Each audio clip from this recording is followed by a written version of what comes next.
Hello everyone, आज हम लोग माय लास्ट चेज पोइम पढ़ेंगे। ये रॉबर्ट ब्राउनिंग की पोइम है और ड्रामेटिक मोनोलॉग रॉबर्ट ब्राउनिंग ने इंट्रोड्यूस किया है। And dramatic monologue puts him high among the Victorian poet. Robert browning is a Victorian poet. My last chase poem के अंदर रॉबर्ट ब्राउनिंग ने एक ऐसी सिचुएशन क्रैक की है जिसके अंदर वो एक स्पीकर बोलता है, एक लिसनर सुनता है और एक कैरेक्टर के बारे में होता है जिसे हम लोग ड्रामेटिक मोनोलॉग बोलते हैं। ड्रामेटिक मोनोलॉग के अंदर 3 कैरेक्टर्स होते हैं। एक तो होता है स्पीकर, और यहाँ पर स्पीकर कौन है? Italian Duke. इटालियन ड्यूक यहाँ पर स्पीकर है। और एक होता है लिसनर, और यहाँ लिसनर कौन है? मैसेंजर। मैसेंजर यहाँ लिसनर है। और थर्ड होता है जिसके ऊपर ड्रामा होता है या फिर कैरेक्टरिस्टिक्स होती है। कैरेक्टर कौन है यहाँ पर? डचेस। इट मीन्स स्पीकर बताता है, लिसनर सुनता है, और किसके बारे में स्पीकर बताता है? About his last duchess. And जो ड्रामा होता है इसके अंदर, जो ये जो पोइम है ये ऐसे क्रिएट की है एज अ कोई स्टोरी हो। हम लोग किसी स्टोरी की तरह इसको पढ़ेंगे। सो इसके अंदर जो इटालियन ड्यूक है इनकी वाइफ होती है माय लास्ट डचेस, और उनकी जो फर्स्ट जो डचेस है उनका नाम क्या होता है इसके अंदर? Lucrezia.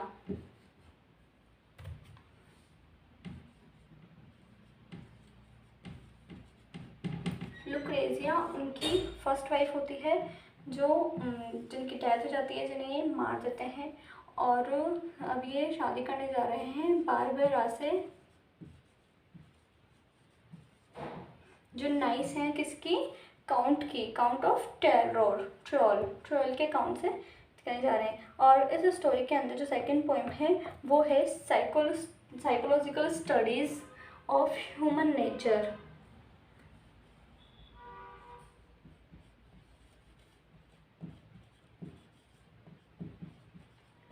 Psychological studies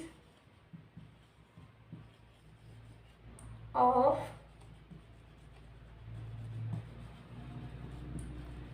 human nature. जो इंग्लिश पोइट और जो प्ले राइटर हैं, विक्टोरियन पोइट हैं रॉबर्ट ब्राउनिंग, उन्होंने अपनी पोइम के अंदर 2 क्वालिटीज़ दी हैं।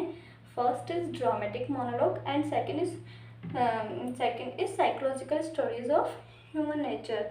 जो ड्रामेटिक मोनोलॉग है इसे सोलिलोक्वी बोलते हैं, बट सोलिलोक्वी में ओनली स्पीकर होता है, में से ये लिसनर एंड कैरेक्टर नहीं होते हैं। ड्रामेटिक मोनोलॉग जो है puts him high among the Victorian poet and Victorian lyrics, psychological study of mind and poet of love. His famous जो पोइम है वो है the Pied Piper of Hamelin. 3 main feature of his poetry are dramatic monologue, purpose of art and relationship between art and morality. So first हम लोग dramatic monologue के बात करते हैं. So a monologue is a composition put into the mouth of one person or intended to be spoken by one person in a play on the stage. And My Last Duchess is a dramatic monologue. In My Last Duchess has been spoken by an Italian Duke of ancient lineage. जो Italian Duke है उसी के through पूरी story cover की जाती है। वो अपनी लास्ट डचेस के बारे में बताता है। सो एक्चुअली क्या होता है, स्पीकर के घर पे, इटालियन ड्यूक के घर पर मैसेंजर आता है। किसका? जो काउंट है, काउंट ऑफ टेरर, जो रिच काउंट है, उसका मैसेंजर आता है। अब हम सबसे पहले देखते हैं कि जो माय लास्ट डचेस है वो एज ए ड्रामेटिक मोनोलॉग कैसे है। So monologue in my last duchess has been spoken by an Italian duke. एक इटालियन ड्यूक जो है उसके थ्रू ये पूरा मोनोलॉग बोला गया है। Of ancient lineage and A messenger who has come with a marriage proposal. एक मैसेंजर था किसका?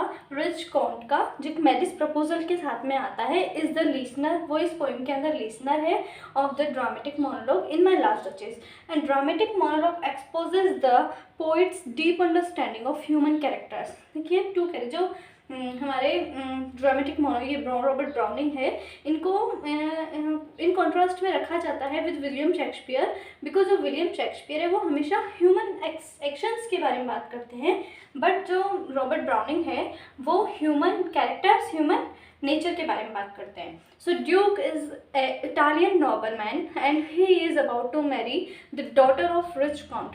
वो जो रिच काउंट है उनकी डॉटर से शादी करने जा रहे हैं और उन्हें मैरिज प्रपोजल लेकर मैसेंजर उनके पास में आता है. So Robert Browning was interested in inner most life of man. जो लाइफ ऑफ मैन होती है, inner most life of man के ऊपर कुछ ज़्यादा ही इंटरेस्टेड रखते हैं हमारे Robert Browning. And we can put him in contrast, हम उन्हें कॉन्ट्रास्ट में रख सकते हैं विद शेक्सपियर, विलियम शेक्सपियर के साथ में.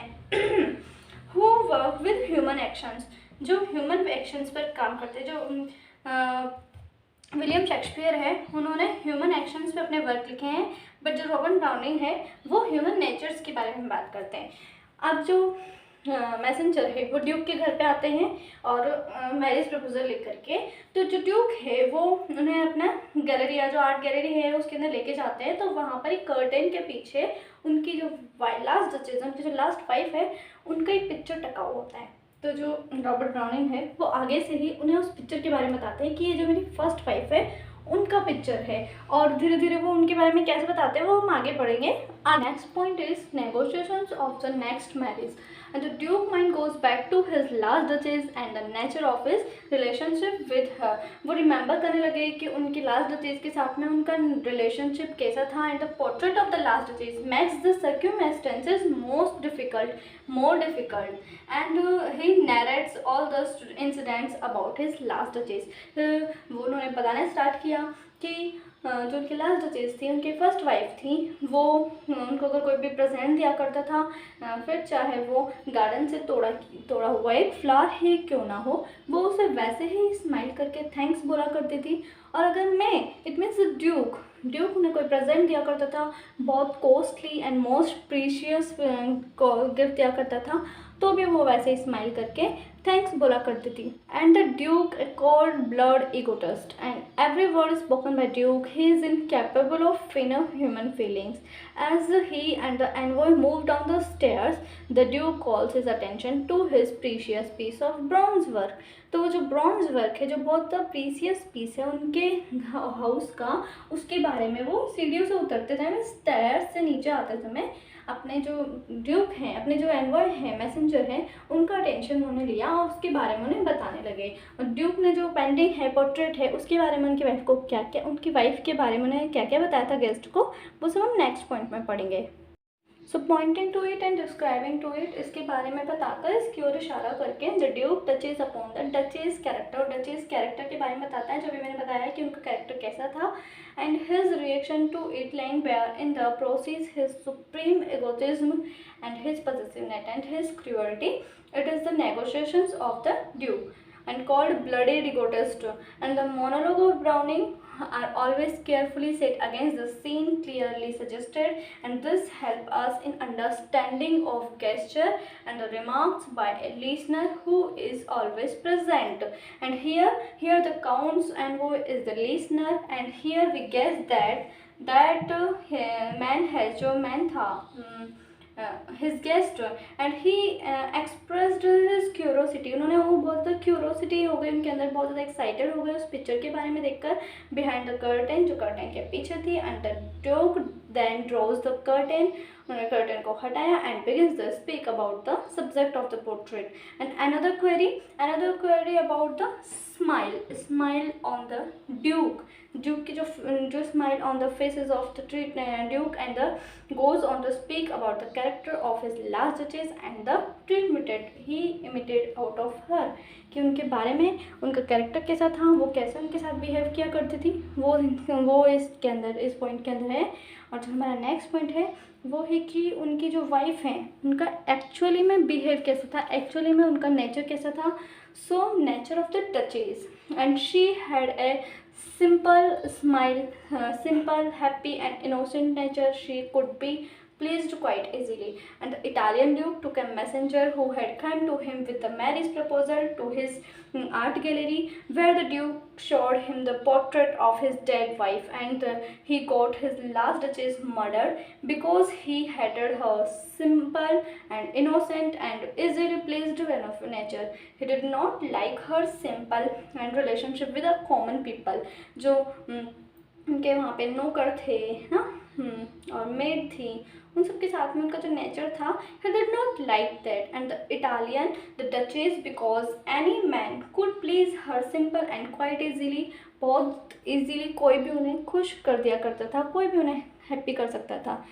So the next point is nature of the Duchess. She had a simple, happy and innocent nature, and she could be pleased quite easily. वो बहुत ज़्यादा इजीली वो किसी से भी खुश हो जाया करती थी. And she treat her husband Italian Duke, how she treat him at pet with other ordinary person. जैसे वो अदर ऑर्डिनरी पर्सन से बिहेव किया करती थी, वैसा ही वो ड्यूक के साथ में बिहेव करती थी. And she did not pay him her special attention. वो अपनी स्पेशल अटेंशन नहीं देती थी as her husband. And so the duke felt jealous of her and got her murdered, और उन्होंने उनका मर्डर कर दिया. And he has not soft in his behaviour towards her. यहाँ पर रॉबिन्सन की ट्रेजिडी है. Robinson has referred A tragedy in 5 words. then all smile stopped together. In 5 words में यहाँ पर ट्रेजिडी है. इट मीन्स सारी स्माइल को एक साथ में रोक दिया गया, जितनी इजीली वो सबके साथ में हंसकर बात किया करते थे. And pity and the sympathy for duchess, we felt pity and sympathy for duchess when we understand, जब हमें पता चलता है अबाउट हर ट्रू नेचर, उनके ट्रू नेचर के बारे में. And the treatment to her husband the duke. And the last point is conclusion. So हमारे सारे इम्पोर्टेंट पॉइंट जो इस पोइम के से रिलेटेड हैं, माय लास्ट डचेस से रिलेटेड हैं, वो सब मैंने इस पोइम के अंदर, इन नोट्स के अंदर कवर कर लिए हैं. अगर आप लोगों को इसकी लाइन टू लाइन एक्सप्लेनेशन चाहिए तो प्लीज़ कमेंट करके बताइएगा. और आपको मेरा वीडियो, मेरे पॉइंट्स अच्छे लगे हैं तो please like, share and subscribe कीजिएगा. Thank you so much.